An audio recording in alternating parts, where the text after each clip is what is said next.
Good morning, everyone. Thank you so much for joining us this morning on the Digital Bank Roundtables in association with our partner Thoughtworks. My name is Nirav Patel. I'm the Managing Director of the Digital Banker. Delighted you could all be with us this morning. I'm going to start by extending a very special thank you to Thoughtworks for helping us put together this Thought Leadership Forum, and of course to all of our panelists for agreeing to join and taking the time out of their busy schedules. So, as you can see on your screen here, we have our esteemed panelists. These are some seminal industry individuals. I'm going to start by making introductions to all of our panelists. So on your top left-hand corner, you see Shyam Arora from Standard Chartered. Shyam's actually the Global Head of Enterprise Technology. He's responsible for a group-wide shared technology capabilities such as cloud, data, and central and end user infrastructure. He's actually been with the bank for more than 17 years, holding several leadership roles before being appointed to the current role in 2021. Most recently, as CIO Foundation Services and Tech Strategy, Shyam was responsible for enterprise-wide tech strategy and the foundational elements of the bank's infrastructure. He also headed GBS India, Malaysia, China, and Poland's T&I teams, which really helped to build an engineering culture, driving talent uplifting through learning and access, also significantly using employee engagement and collaboration in their tech centers. I'm also delighted to introduce Jamaica Dagan, who is the Data Mesh founder and Director of Emerging Technologies at Thoughtworks. Jamaica actually works with Thoughtworks as a Director of Emerging Tech in North America. She has a very strong focus on distributed systems and big data architecture, holding a deep passion for decentralized technology solutions. She actually founded the concept of data mesh in 2018, which we'll be hearing quite a lot on a little later on. This is actually a paradigm shift in big data management toward data decentralization.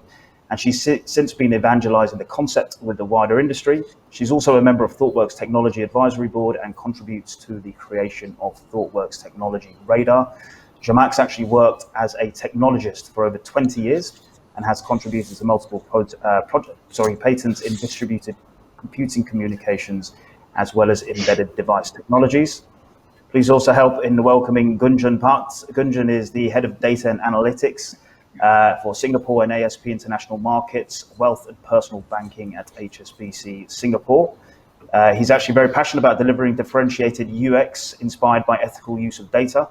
Over the past 14 years with HSBC, Gunjan's actually developed and deployed numerous data-inspired solutions to serve banking needs of customers across ASEAN, China, Hong Kong, Australia, and Americas.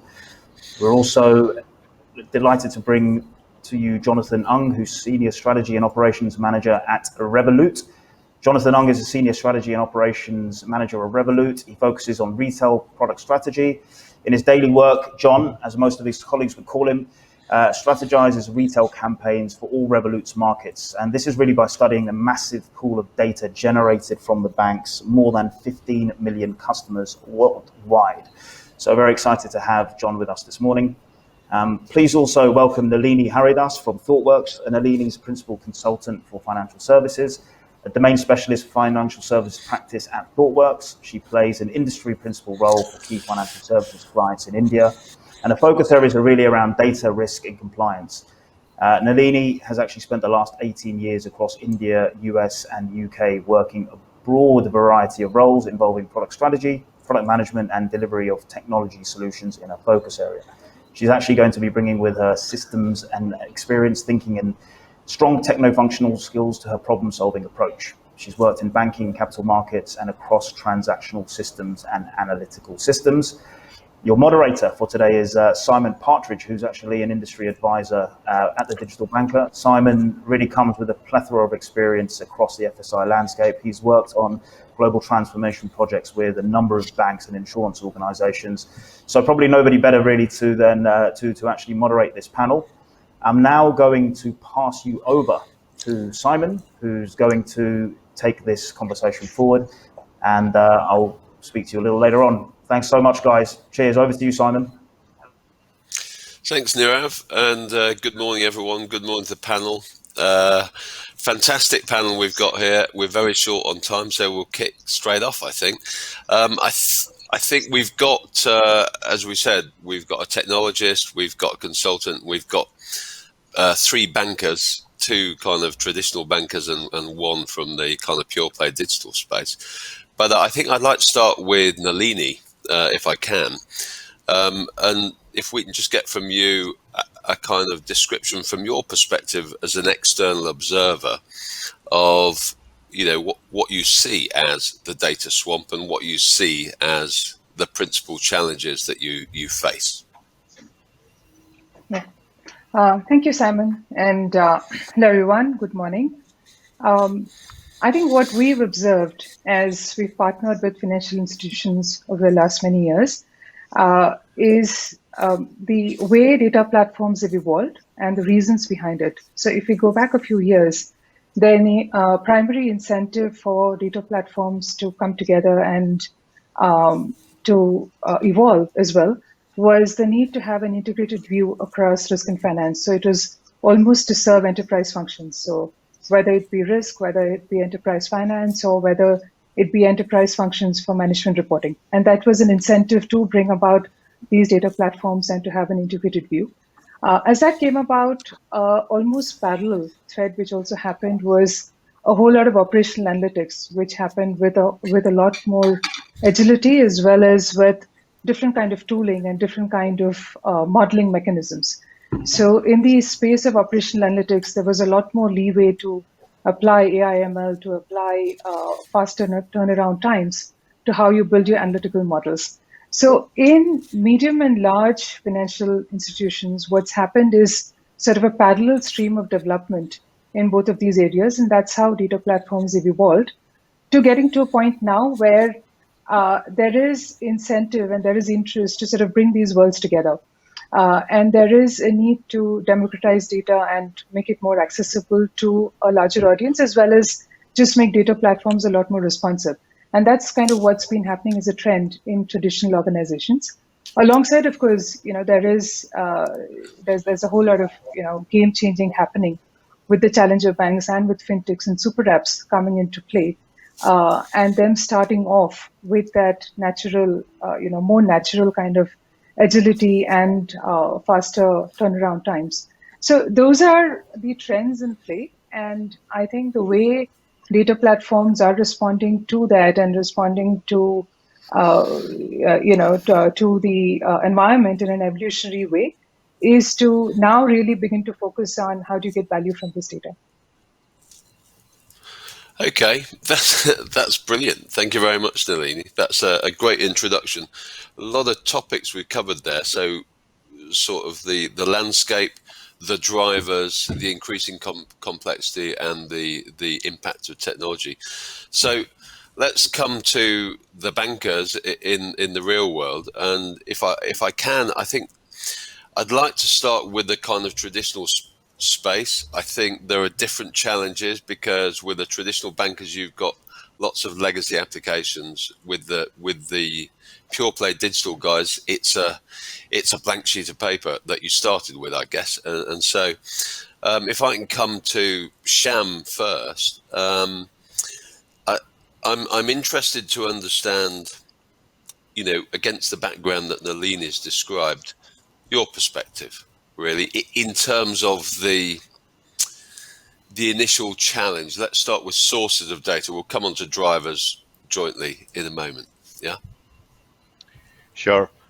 Thanks, Simon. And I think Nalini provided a great perspective of how perhaps a lot of the banks started their data journey, and actually we were no different. So we started our journey about, I think, 12 years back when we used to have lots of small and mini data warehouses, and we said this is not a tenable model for us to take us into the future, and we should have an enterprise-wide data lake. And that's when we started investing in the data lake, but the drivers for us at that time were still pretty much risk, IFRS, finance reporting, balance sheet, liquidity management, etc. So it was primarily finance, risk, regulatory, etc. And it was only, I think, perhaps in the last 5 years that we could really see that we are able to get much more value from data. And I still remember some of the early use cases were in the retail side, and then we created some use cases on the corporate side when we said, let's start looking at our corporate data for trade finance and payments and see what insights we can get for our clients and counterparties terms of the linkages they have or in terms of the flows that we're seeing. And when we shared those analytics and the insights with our clients, they were actually quite surprised. I mean, most of the even senior clients, treasurers and CFOs and the cash heads, they had not seen or they had not even appreciated the type of insights that we could generate for them. And I think that was one of the start for us to start this journey for data in a very different manner. And in terms of, I think, Simon, you raised the point around legacy sources of data, etc. I mean, we have all kinds of databases. We have all kinds of legacy systems. We have also been investing a lot in refreshing our systems and upgrading our databases. As you perhaps know, we have a cloud-first strategy, so we are actually moving a lot of our workloads into cloud and into a lot of the modern databases. But having said that, we still do have data that resides in some of the legacy systems. So the idea is for us to be able to create, as you I think architecturally decide you're going to have an enterprise-wide data lake. Then you say, all right, I'm going to have an ingestion framework that's going to be able to pick up data from whatever is being created for various batches being generated, etc., from various legacy systems and be able to ingest that. So that was one of the first steps that we took. And as technology matured, we actually have, as I think Niro mentioned in his introduction, I also run the enterprise service bus and the integration services across the bank and the APIs, etc. So as a part of that, we started introducing our messaging, which had a very, very disciplined taxonomy.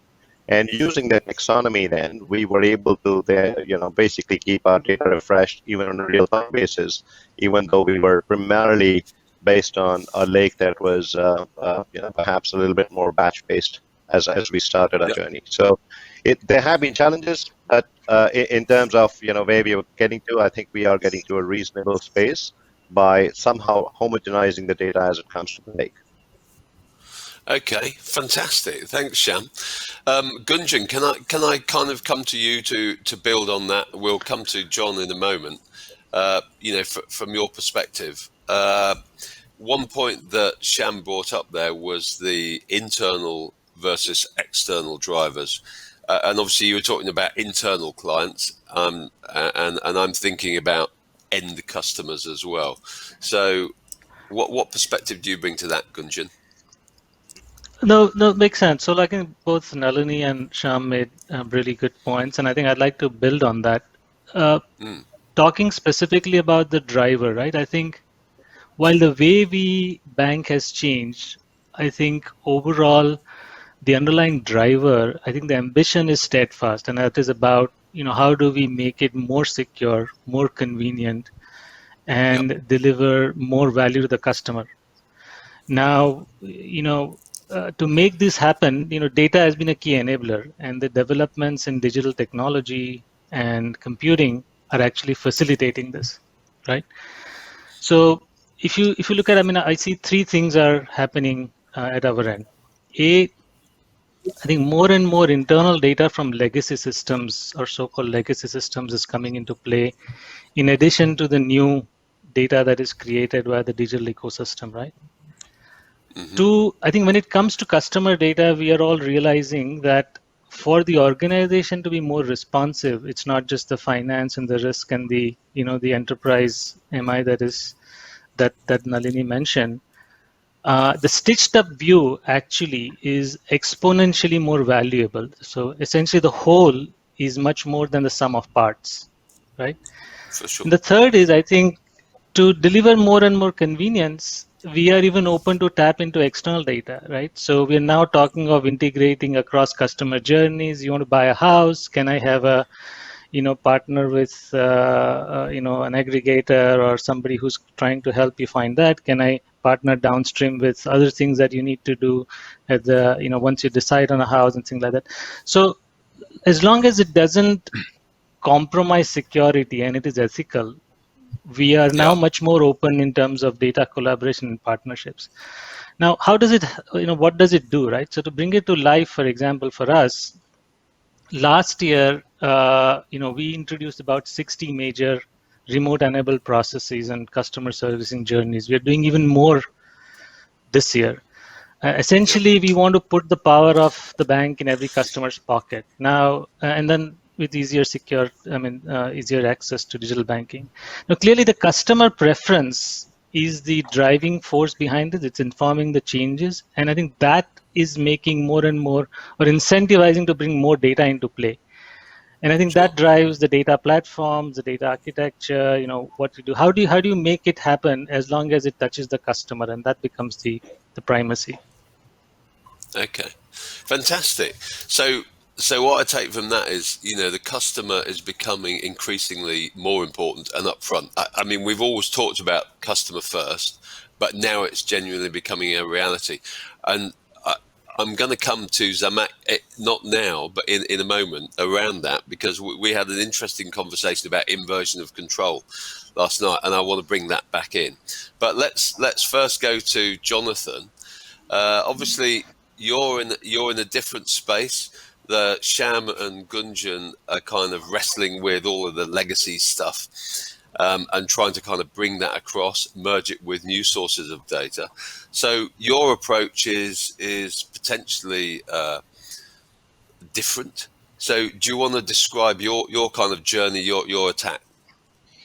Okay, so I joined Revolut about a year and a half ago, but it's like dog years in fintech because they really push you very hard. But a couple of things came up which was very surprising, and it was pleasantly.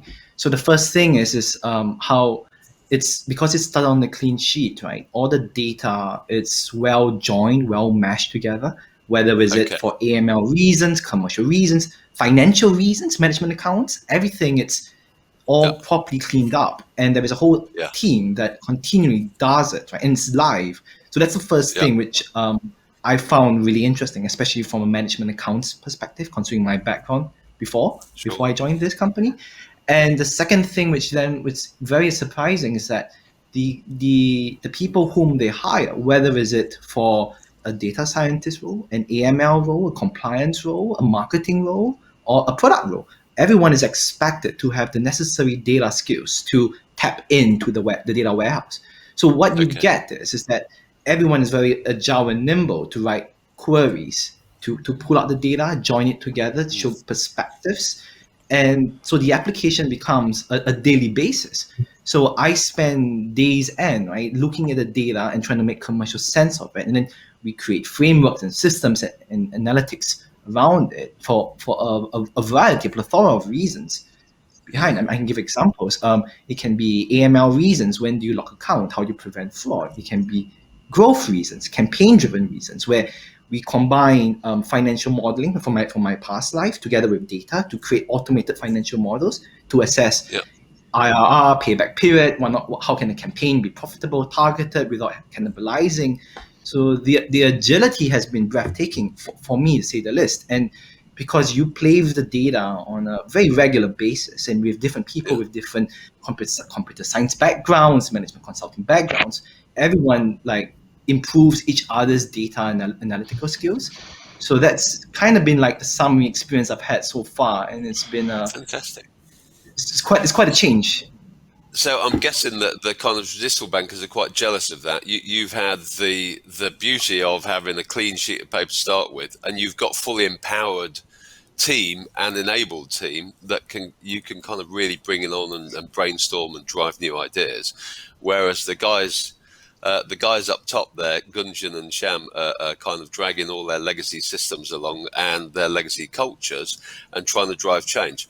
They have, of course, got massive infrastructure and support around them, so they've got some upside. So it's interesting look at the bit.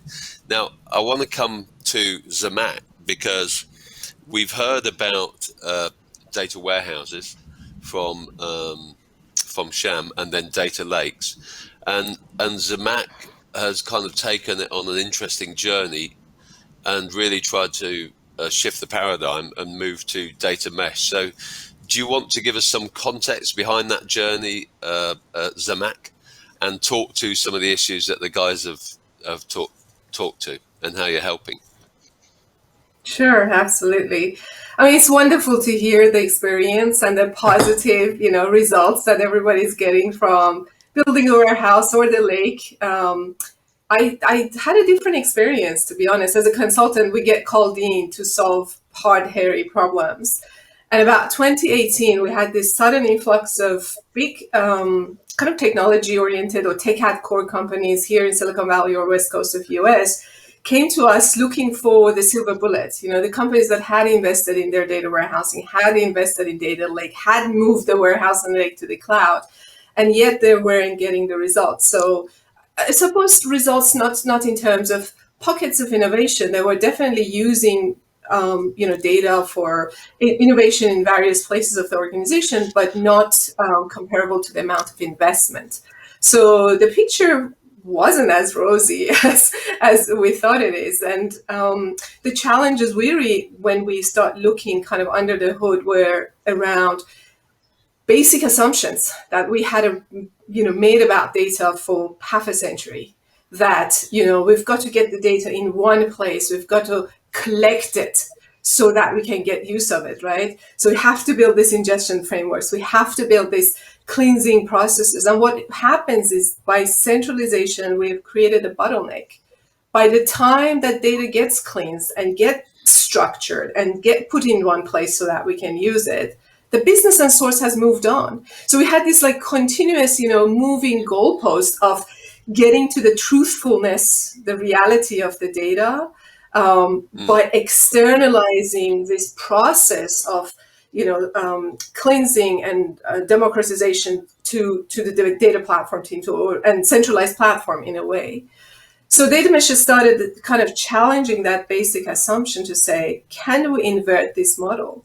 Can we invert the model, kind of piggyback on the journey of digital organizations? We've been at this juncture before. We had moved from kind of centralization of monolithic applications to business-aligned applications with microservices.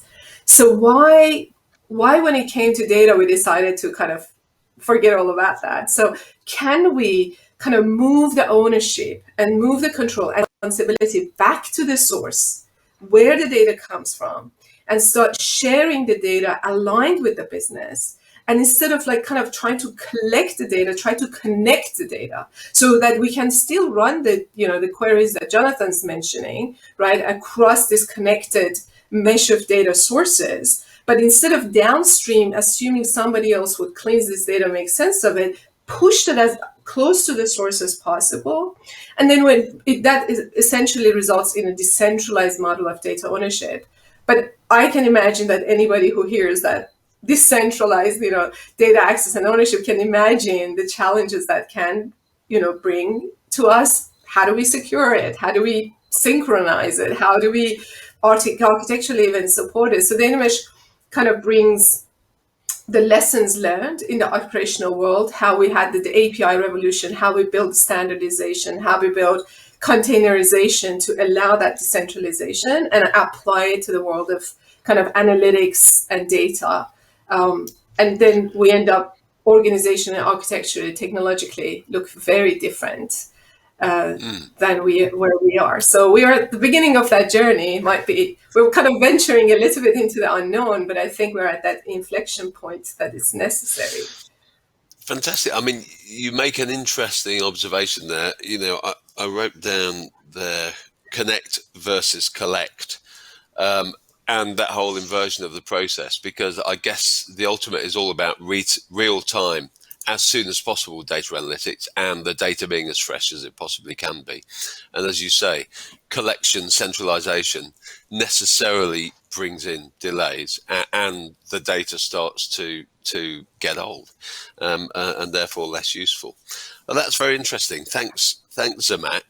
I want to come back on one of the things you said there about value delivered, because what I see in the banks is that there's huge investment in this area, huge investment.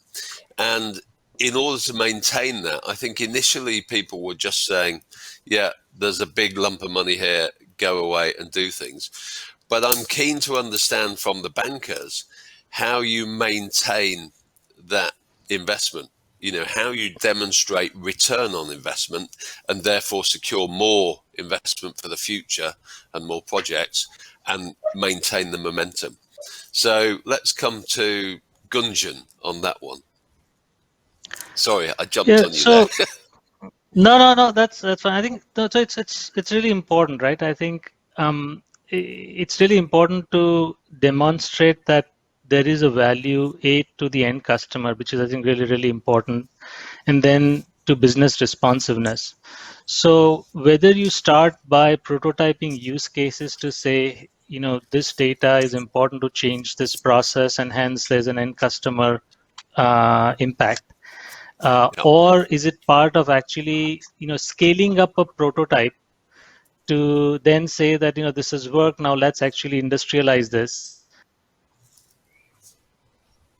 NPS, so what we call as Net Promoter Score, are two key metrics that, everyone looks at in terms of making sure that, what you're going after is really, making a difference.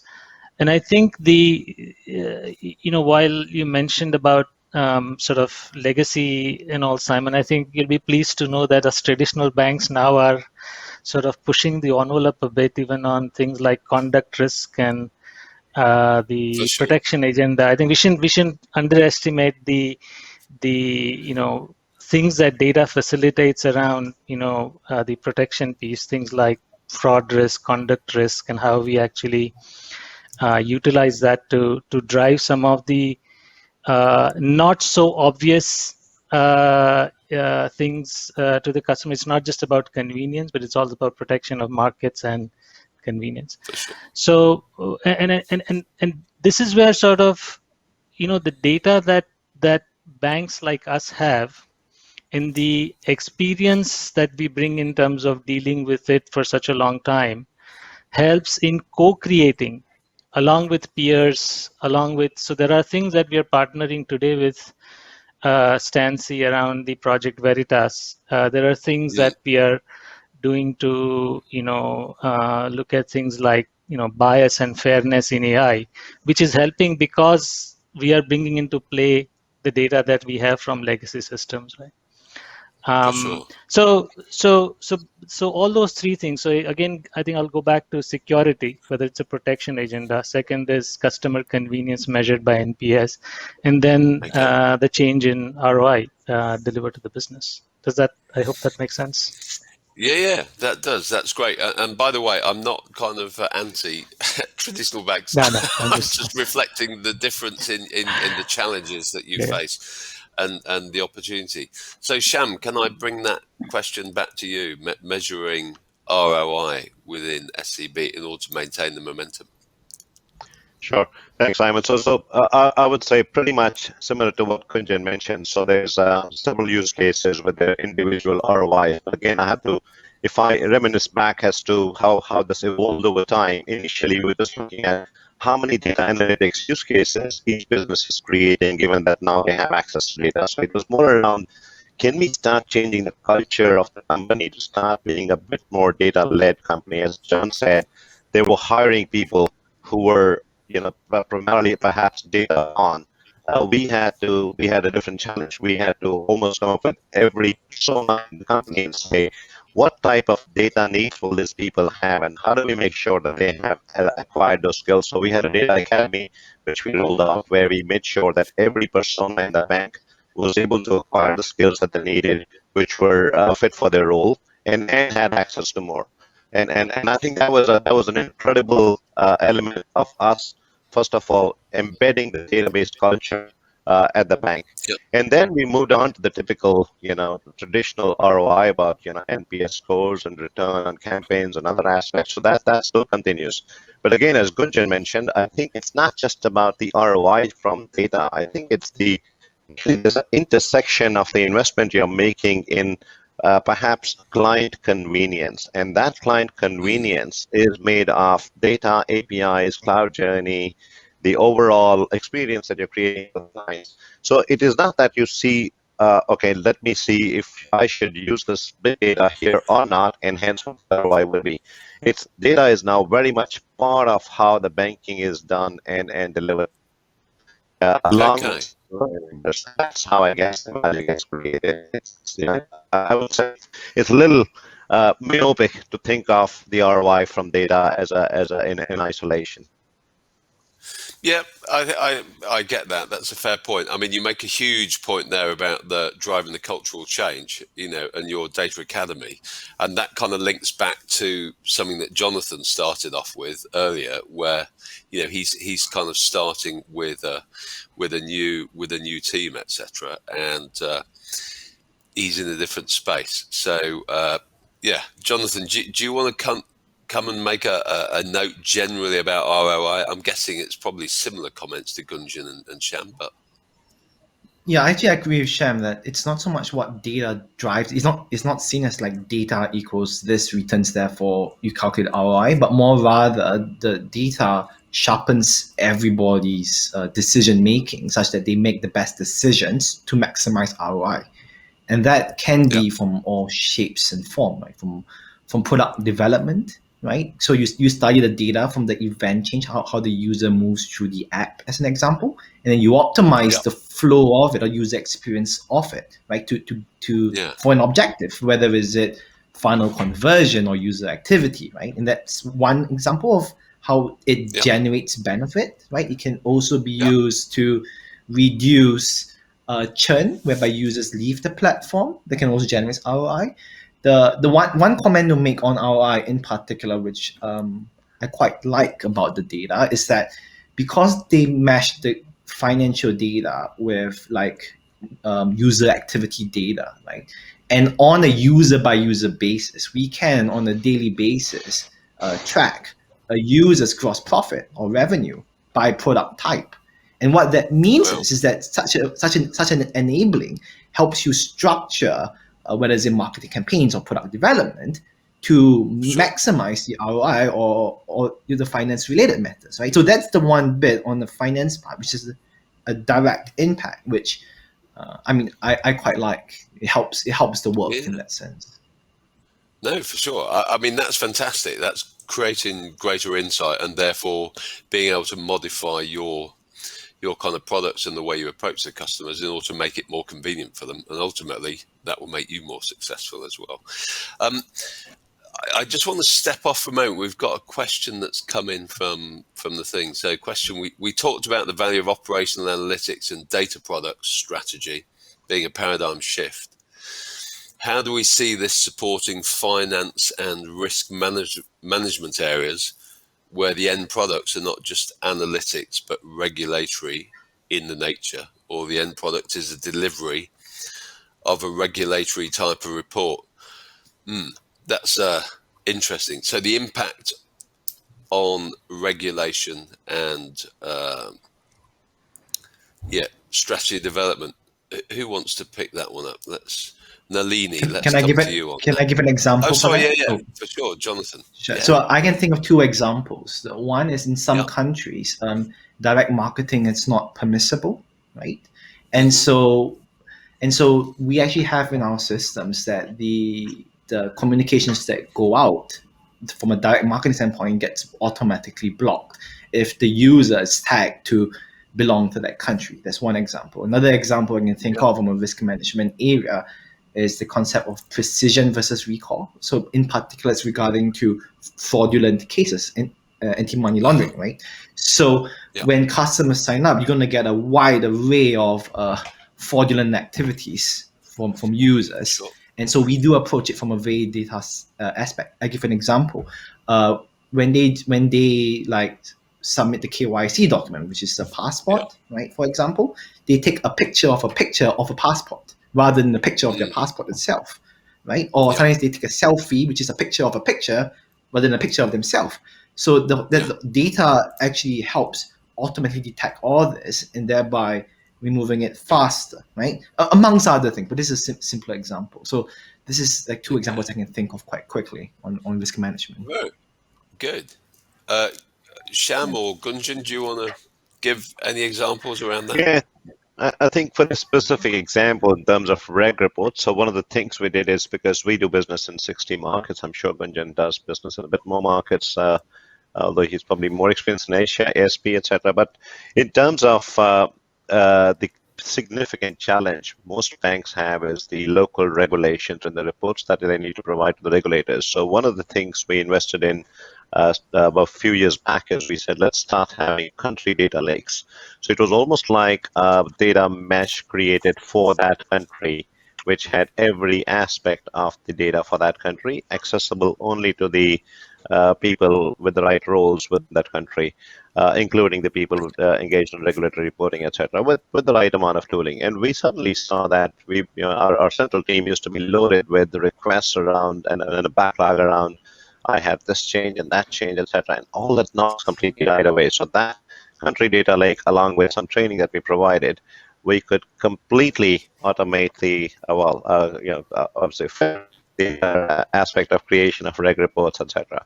But again, I think one of the things perhaps which has strong enough is when you collect data, one of the very significant aspects is that you have to worry about data integrity and data quality. So one of the significant investments that banks need to make, or in this business you need to make, is in ensuring you have the data of the right integrity, right quality, and that it stays that such, right? Because the data quality can deteriorate very rapidly with the changes happening on the source systems or anything else that's going on new product launches. So to retain that and maintain that, it's quite critical as well. So I think once you have that, you can perhaps use data for almost every aspect from your regulatory needs point of view, be it reporting, be it AML, be it fraud detection, be it user productivity, or determining rogue employees or anything else. And today, corporates and banks have perhaps use cases in every direction. Okay, that's fantastic. I saw Zach getting excited then when you started about decentralizing your data. We'll come back to you on that, Mac, but I think Nalini needs to come. Nalini. Yes. So I think we deviated from the value conversation and began to respond to this question. So I'll stick to that as well. Okay. I interpreted the question as, the whole idea of data products and data product ownership and that paradigm shift. I read it as, it's applicable to the operational analytics plane, whereas how do you fit that into the regulatory side? Whereas I think the data product ownership and the paradigm shift that Zach was talking about is really about the analytical plane. It's not about the operational plane. It is to solve for the analytical plane, and it is to talk about decentralization in the analytical plane. Regulatory reporting and any kind of enterprise reporting or enterprise analytics are examples of what you would do in that analytical plane. And there is a mechanism. There is a mechanism that Zach first founded, and then Thoughtworks is proposing as well, on how you decentralize and what are the pillars around which you build that decentralizing mechanism so that you can service any of the use cases, including risk and regulatory. So I'll kind of pause there. Zach might want to add, but I just wanted to sort of make that differentiation that, what we're talking about is not operational analytics, but it is, in the analytical plane. Sure. Thanks for that, Nalini. That's very helpful. So, Zach, let's come to you then. Let's let your perspective from a data mesh. Yeah. So data mesh, because we are, tackling this problem through decentralization, there is no way around, solving the governance problem, and regulatory requirements is one of those governance issues. There's no way around it but automate and embed computational policies into the data right at the source, at the time of distribution, at the time that the data gets shared. So in the analytical plane, the governance model, in fact, requires that data now embodies a computational context. So it's not just data anymore. It's the data and a computational context that allows embedding audit trails, allows embedding evaluation of policies, like policies that Jonathan was mentioning. Those policies can be embedded right at the source into every node. So, and then it requires, of course, that is easy said than done, but it requires kind of the data platform now enable those articulation of policies as code, authoring policies as code, and embedding those policies as code into the execution context of every single domain data that we have. So I think hopefully we will get kind of the regulatory requirements kind of by free if we invest in that kind of platform with embedded policy execution. Bless you. That's I love the by free with a lot of investment. But yes, in principle, it's a side product. Right? Yeah. I get exactly what you say. So we've had another question back from the audience, which is in terms of around integrating batch data and real-time data. So the question is, how far advanced are banks integrating batch data and real-time data to deliver better insights into their insight-driven processes? And are there any successful use cases yet? So Gunjan, would you like to pick up on that one? Sure. So I think it is. I mean, direction is definitely into real time, and I mean there are age-old examples which are getting more and more sophisticated, things like fraud and other, right? But even otherwise, from a customer convenience standpoint, if you look at from a mobile app or engagement perspective, things like, you swipe a card, your transaction comes up. One is it just informs you where it is and how you're doing based on prior. So just playing back it to the customer to keep them more informed, to the things of allowing them to say, do you want to convert it into a credit, or do you want to, so those are some simple use cases that are sort of already available. I think the more important ones are, which Jonathan did touch upon, is how do you make sure that consent and choice, and to me, I think this is probably the biggest challenge, is not about more and more data and more technology, but it's more about the ethical use of that, and how do you change that in the culture. And when you look at consent and choice, the consumer is now engaging with us across multiple platforms. Earlier, it was just something like a direct marketing. Now it's direct, and branch. Now then it's direct marketing, branch, telephone, WhatsApp, WeChat, social media, in-app, push.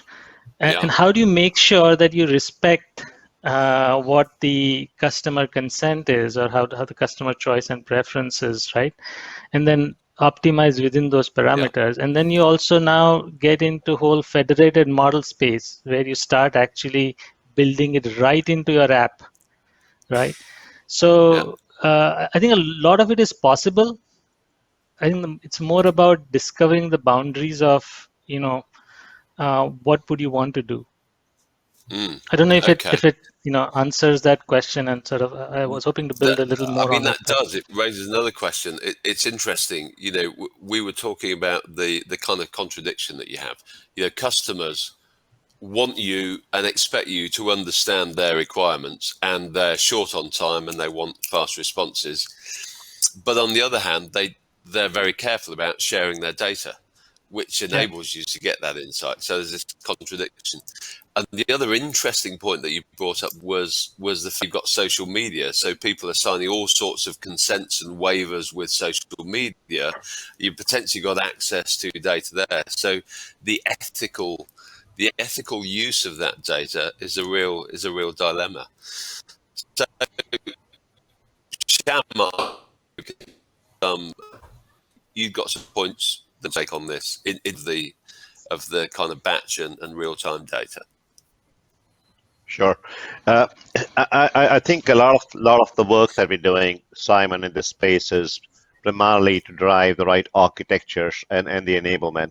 So I think I'd actually build a little bit on what Mark talked about earlier, which is embedding code, embedding aspects of what you want to do with your data, and embedding the aspects of privacy and security of the data right at the source systems.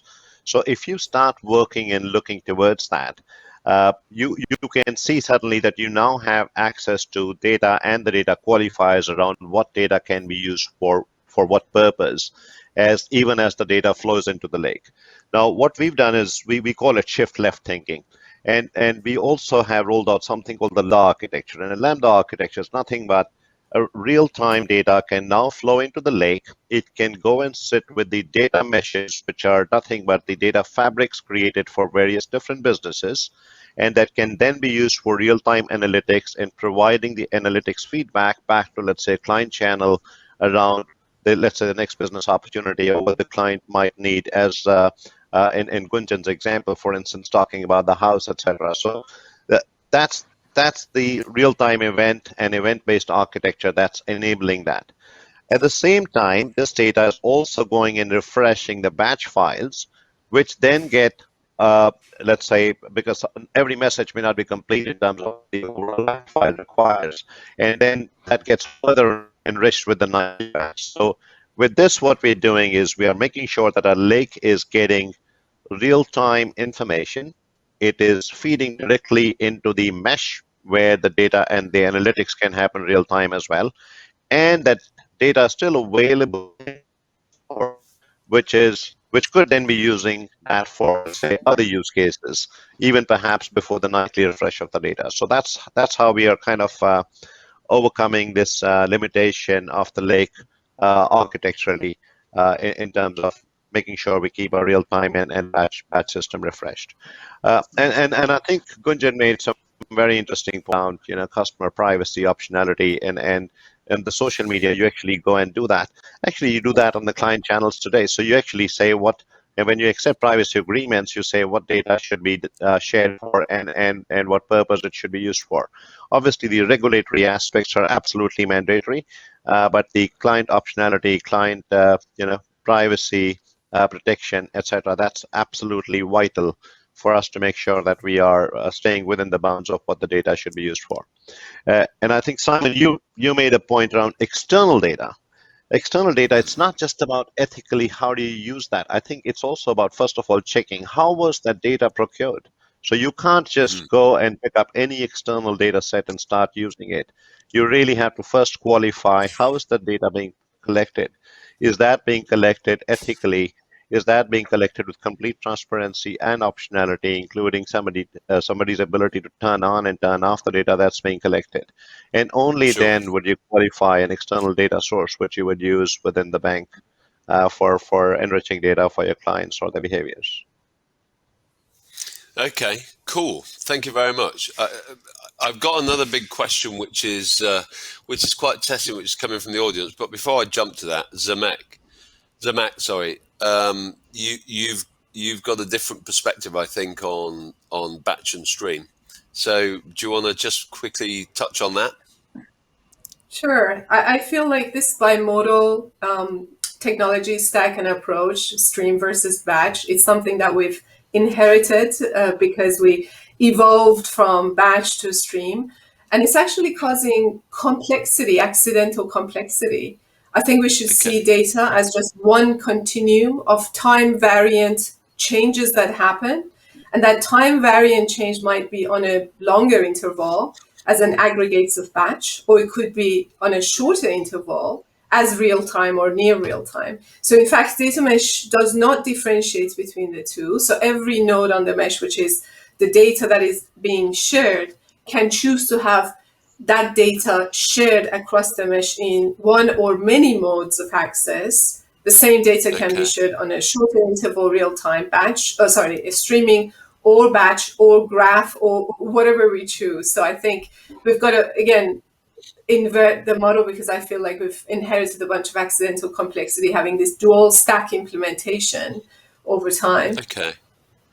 But I mean, just coming back to that, to the point that Sham just made around, and indeed Gunjan, around the integrity of that data and the source of that data, so that you can make ethical use of it. How do you manage that piece? Yeah. So the new roles, new technology, new responsibility, new incentive structure, so that right at the source of the data, we will now introduce this idea of the data on the outside as a product. So data that gets shared externally to the database of that application has to go through a productionization process so that it meets certain SLOs. You know, we're familiar with this concept of SLOs and guaranteeing SLOs and ownership in the API world. We just kind of need to bring that to the data world. So absolutely, all of those concerns remain the same, even more important, but it's just organizationally, socially, and technically, we just got to solve them in a different way, in a more decentralized fashion and an automated fashion. Okay, great, thanks. Now I'm going to come to a question here from the web, really, from Andre Chan. He's written a long question, which is good, but I think that the bottom line seems to be, you know, how do we use all this data and gain a better insight into the customer to constantly refresh our products and keep them relevant to the customer as the customer's need change, as the environment changes. So Jonathan, I want to come to you on that one. Great question, Andre. So a couple of things about Revolut first. So the first thing is that product owners is like higher up in the pecking order of things, which is something more common in the fintech space. So the product, and there are multiple product owners all around, and they're constantly being pushed to create new products, right? So that's one on how the organization structure is. Now to address the question with regards to this, it's just, so how data then looks at it is that we observe customer behavior trends across all products, and not just in silo, but as a sum of all products from a holistic macro view across all countries. So one example I can give is that when before COVID, the FX angle was one of the key value propositions which Revolut provided, which is basically interbank rate as how we position it to be. So with COVID, right, travel is bound to decrease, right? And the trend has moved quite a bit in that direction. So the company's product development has been since then more focused on lifestyle-related products and wealth and trading-related products. And so there is a shift of dimension in that bit. So that's how data is used. The second way that data is also analyzed is we track app download data for all competitors across all countries from a data standpoint. And then following that, similar to how, a bit of a variance. So similar how people do equity reports or credit reports of companies, right? We do a report of tech companies, but not just looking at business model and financial models, right? But also looking at app flow design, UX behind it, and the technology that drives their engine. So we study that aspect to also generate more ideas on product development, right? So it's a kind of like a both a data approach towards it, but also qualitative work on the side. So if that makes sense. Yeah, no, that's great. That's very helpful. Thank you. He wants to kind of build that from the. That's a great. Can I just let you guys know we're this time has gone very quickly. We're kind of running down to our kind of final few minutes. I'm going to come back and do a round robin to each of you, and really the big question I want you to think of is, you know, what are your big bets for the future? Concisely, we'll have about a minute each on that one. But Gunjan, I'm going to come back to you. You wanted to add a point on this last topic. Yeah, thanks, Simon, and you know, great question, Andre, and you know, agree with Jonathan. I think there's other to build on. I think there's other dimension is, and I'll talk it over two levels. One is the thinking of moving away from a product view to a solution view. So what we are here are to offer customer solution in terms of credit or whatever it is, that there's a borrowing need or a wealth need, and now underneath there can be a product which is a card or a loan or whatever it is, right? But so there is the first mindset shift to say I'm addressing a solution for a customer, and then data can tell you that, like, you know, data across could be how the customers are engaging with you, how your frontline are, you know, what conversations are happening with the customer. From that you can find out. And technology is available, data is available, right? So the insights can come from there, and then you can actually adopt that. So that's one. And I think the other piece is in cases like COVID has been a classic example. So cases like COVID, how banks can respond very quickly to automate some of it. So for example, we did automated credit and lending processes for relief programs to provide financial support faster. I think processing somewhere around 14.9 billion of personal loans and 53 odd billion of wholesale lending. Now all of this is part of listening to what's happening and changing to provide the right solution that's required. And it's less about a sort of a product push, so to say. But we are on the journey. I think we are still learning. We are evolving. So it's all, not quite there yet. I mean, listen, COVID has been a human tragedy, but it has been an interesting catalyst for change and the art of the possible, because I think Gunjan and I were talking last week about actually the tremendous work that banks have done and other financial service institutions in supporting people who've got big challenges. So, that's fantastic. That's understanding and being able to turn on the sixpence and deliver. So we're into our last 4 minutes. I kind of want to come and do a round robin. So if I in terms of big bets, so let's start. Let's just go around the table. So we'll start with Sham and then go to Jonathan, Gunjan, Nalini, and we'll leave the last word to Zamak, I think. So Sham, do you want to give us your big bet for the future? Well, for me, Simon, the future lies in the convergence of capabilities that data, APIs, cloud, edge compute, etc. are bringing, IoT, and the value to be created is going to be in the intersection of these for most of our interactions of clients and employees and communities. So I completely agree with Gunjan. It's going to be around client convenience, employee convenience, community convenience, and you may or may not see the financial services or products at all in their current shape or form. It's going to be all about basically how all of these enablers are going to exponentially enable a much more convenient life for our employees, clients, and communities going forward. Fantastic. Thank you. Thanks, Sham. Jonathan? I think one of the big bets data-wise would be machine learning algorithms, machine learning processes for campaigns or things like that. And I think that's something that we are working quite hard on. Okay. So application machine learning. Gunjan? I have a bit of a, contrarian, I won't say contrarian view, but so absolutely agree with the 2 points that what Sham made on convergence. And actually with Jonathan, I agree. I think so AI definitely is a big deal. I think for me, I think what does ethical use of AI mean and how do we operationalize it is going to be the biggest change. I think we'll have more and more data. We'll have more and more technology to process it faster. We'll have split-second decisions. We'll have models making decisions at the time you click and learning from it. But how do we use it to achieve inclusive outcomes is going to be very, very important. Yes. I think that's where I feel, at least, that's going to be a thing we need to watch out for. Okay, cool. Nalini? Yes. So the way I see it, I think data platforms in the financial services world has evolved from being foundational to now being value-driven. So I think that's sort of a big focus area right now.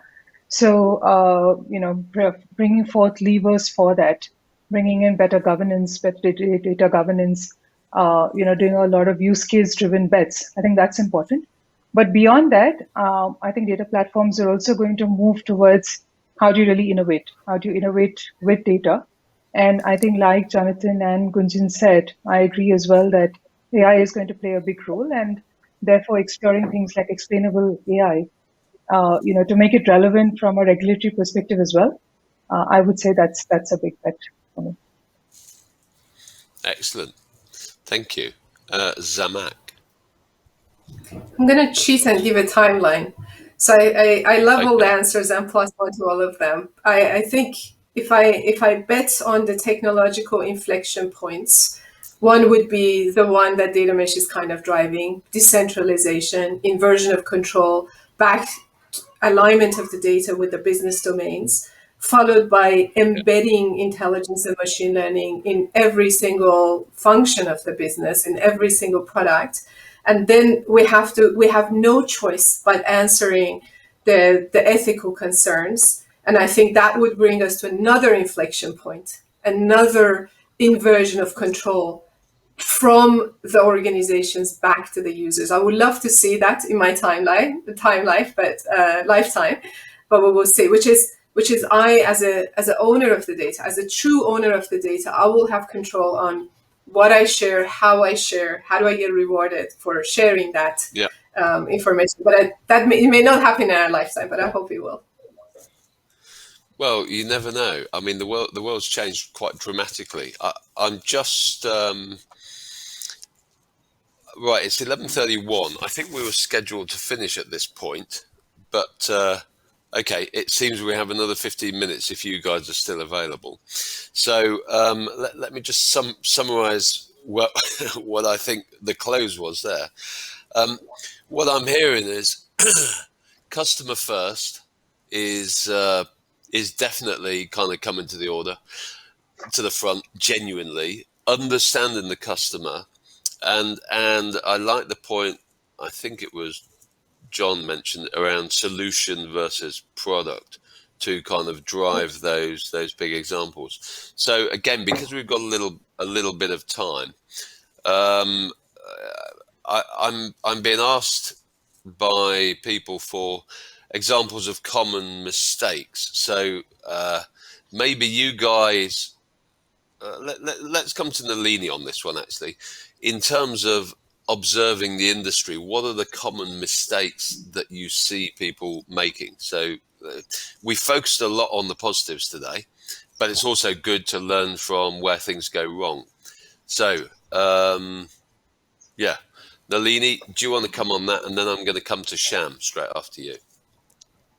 Yeah, so I would, rather than common mistakes, I would call it more like an observation and a trend. I think it's, sort of intrinsic to the way large enterprises have evolved, but a continuing separation of, what is driven from a regulatory perspective versus what's driven from a market perspective. I think that's a problem, and the two have to converge because in the financial services world, especially with regards to data, innovation is driven both by the regulatory environment as well as by the market. I mean, we can see that in open banking, for example. It's a classic case where open banking is adopted across jurisdictions, but in certain ones, it is adopted in a regulatory-driven way versus in certain it's driven by a market-driven way. So both of these worlds, have to converge for effective use of data and for effective innovation. So I think that's sort of not a mistake, but I think that's something to watch out for and try to fix. Yeah. Okay. I said I was going to come to Sham. I think Sham, you have to go, don't you? So I'm going to thank you for your contribution. I'll perhaps have your last word. I'll perhaps answer this question, Simon, and then Sure. I'll say bye to the panel. It's been an excellent panel. Cool. A great discussion. So in terms of, I wouldn't so much say it's common mistake, but I think it is one of the big pitfalls I would say people should watch for is the lack of view of governance and let's say proactive risk management, and including organizational structures and roles and responsibilities. So for instance, before you start on your data journey, you need to know who the data owner is going to be, who's the data domain owner. It is actually important for you to identify who's going to be the data domain owner for every type of data in the organization, who's going to be writing the data governance, the entire policies, procedures, standards, etc., and who's the vetting organization. How are you going to verify that? What's the investment that's going to be required from the businesses? Because data journey is not a technology journey. This is actually a business journey enabled by technology. So I think to be able to understand what the organization is getting into, as opposed to just jumping in and then starting to discover it over time, can be one big mistake. And I guess the banks perhaps are, I would say quite regulated, and hence they understand the environment around them, and they are responsible. But sometimes if you don't, then you can be in a big problem. So with that, let me say bye to the panel. It's been excellent discussion, and thanks, Simon, for having me here. I'll thank you, Sham. Great point. Bye-bye. Cheers. Okay, thank you. So I think Sham made Sham summed that up quite nicely. The kind of governance process, who the data owners, and the relation to the regulation. I mean, working in a highly regulated environment, as the banks do, causes all sorts of challenges. It's kind of slightly schizophrenic. You want to understand your customers want to understand you. The regulators are there making sure that you only understand the bits. It's all a challenge. And then you've got internal governance processes making sure that you're complying with the regulators. So that background, let's come to Gunjan and Jonathan in the last couple of minutes. Managing that governance, regulators versus the kind of blue sky thinking of the kind of marketeers and the product developers. How do you manage all of that? Because you're caught in the middle of it, I'm guessing. So Gunjan, I'll come to you on that. So I think, look, I mean, as we talked about, the journey towards AI and responsible AI, and I think now using more and more data, I think to be completely honest, I think the MAS, Singapore MAS, has been very, very progressive on that front, right? I think they are actually, they have adopted more of a co-creation approach with the industry. So, we partnered with them last year to and with a fintech and sort of a research firm to actually build out methodologies on estimating bias and fairness, and this was facilitated by the regulator, right? And I think they are keen to do this to actually help FIs operationalize some of these, so that as an ecosystem, the consumers and everybody feel.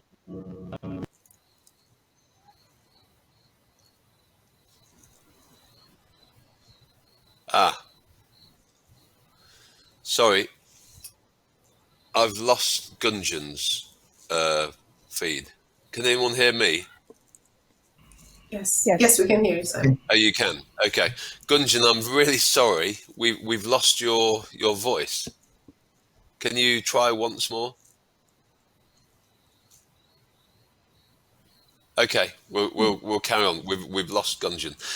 Jonathan, can I come to you then? I mean, one point Gunjan was making very nicely there is that the regulators are trying very hard to be more aggressive, very much more helpful and facilitating change. So he mentioned the MAS. I think also HKMA. They're being quite progressive in the way they're thinking, and not trying to just restrict, but trying to facilitate. So Jonathan, I want to come to you, get your perspective on that. So, I mean, whether it be the MAS or in Japan or in Australia or the other countries, right? Generally, central banks may have different progressive approach towards things, and as a result, there may be, I wouldn't say restrictions, but maybe parameters drawn around the way we can operate, right? So that does pose a challenge, but the beauty, I would say, is that more often than not, we are able to resolve it from a data standpoint. So let's say, for example, there is a cap on how much you can spend or remit per customer, or whether is it a particular flow from a documentary standpoint that requires, let's say in Japan, there are two types of documentation, right? If you do one and not the other, you can only be limited to this suite of products. If you do both, you can do the wider suite of products. So as examples.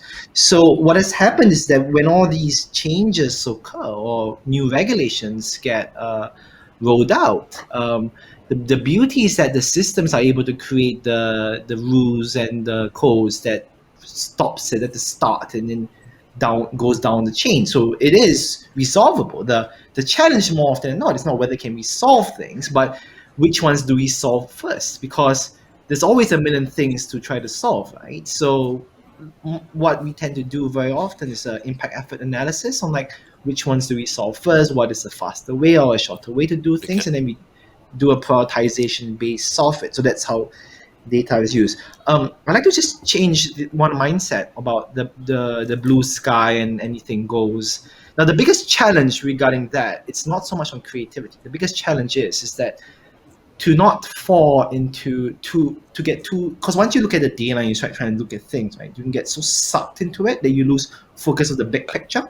So that sometimes that makes it very bad. That's one of the biggest challenge and mistakes that people commit quite often. The second one is that you create analysis of insights, which are, I don't know, like a term my old boss used to tell me in my last life is analysis leads to paralysis, whereby it's so nice to have, but if there's no practical steps behind it. So that's like a second big challenge behind it. The third big challenge, which often occurs, is that you can, because you have all this data all mashed together, you can be wildly creative about it. Inefficient queries written or code written inefficiently by too many people concurrently does take a great toll on the server and the system and the cloud, to the point that it can even paralyze the whole company. So that's where we have what we call data police, which comes in and like automatically checks how we write queries and like saying that that's inefficient, that's bad, that's not optimal. You know, why are you writing something like that? And then they block you. So these are like common mistakes that we see. So it drives the need to continually not just be efficient in writing our analysis, but also to make sure that we are doing something that can fulfill the so what question. Yes, it's good to have that. So what? What are we going to do about it? So that's like roughly how we see common mistakes and how we continually evolve. That's good. I mean, Simon, sorry, I'm just going to jump in here. I think we have got a hard stop, so I think we've got a minute left to go to Zhamak, because I don't believe you've got a chance to answer this last piece, and then we have to conclude. Okay, so let's jump to Zhamak then. Actually, Zhamak, I'd be interested for your perspective on the comment John's just made around the data police, because you're all about decentralized empowerment. Go. So was that I lost a few words. The common mistakes. Is that? Oh, sorry. Yeah. So Jonathan was talking about the common mistakes, but also the implementation of effectively data police to make sure people are asking the right questions at the right time. That kind of seems to fly in the face of your decentralized approach. So let's get your opinion on that.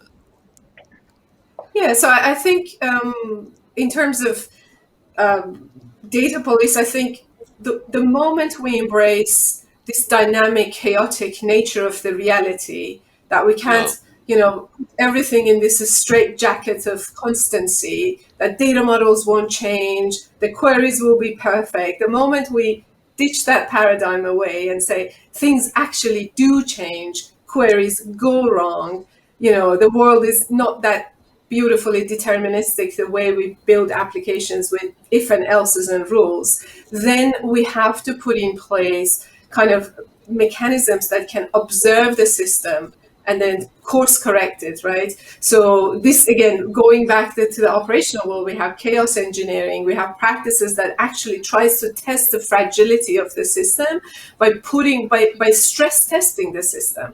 So in fact, I would say instead of policing it, perhaps we need to monitor it and then guide and nudge it in the right direction, and assume that things will go wrong, because it's just, that's the reality of the world. And I think we need to get comfortable with this kind of non-deterministic way of building applications, because the moment we embed ML into our products, it's not going to be black and white, that if this happens, then it's going to be, well, the probability of this product to be useful to this customer is between this range. And I don't know until I can be able to kind of quickly test and validate that hypothesis. So access to data rapidly, be able to deploy machine learning models to production rapidly, be able to monitor and then, kind of rinse and repeat is like super, super important, which means we have to level up our technology. We have to level up how we build that data and ML platforms. So you want to build organized chaos, really? You want to facilitate organized chaos? Reality. I mean, the world is non-deterministic, probabilistic, and chaotic. Yeah. Listen, I'm with you. I think there is clearly a need for protection. There's a need for ethical kind of views, but you've got to facilitate change. You've got to facilitate kind of new thinking. So I think I'm being told we've got 1 minute left by my clock. That was a moment ago. I think we need to end now. Yeah, unfortunately, but give your final summation, Simon, and then we'll wrap up. I'm just going to wrap up. Listen, thanks everyone for your kind of inputs. Very insightful. Very good to understand. We've covered a lot. Good to understand the challenges in terms of data sources, the drivers that we've talked about, how you measure a kind of value, and then secure future funding. Some of the mistakes that people have made, but also interesting insight into the future. I think the future's very bright, and I love your thoughts around the data mesh and kind of open thinking, Zamek, because I think that ultimately frees us all to kind of leverage this greater data swamp without getting into the analysis by paralysis that John was kind of so concerned about. So thank you very much all for your time. Been a great conversation. Thanks. Thank you all. Thanks very much. And for those of you who may not have been able to join today, this content will be made available to the public and we'll be streaming it live. So do follow Thoughtworks and the Digital Banker, and this content will be available on those platforms. Thank you once again to all of our panelists and to Thoughtworks who helped us put this together. Have a great day, and we'll see you very soon. Thank you.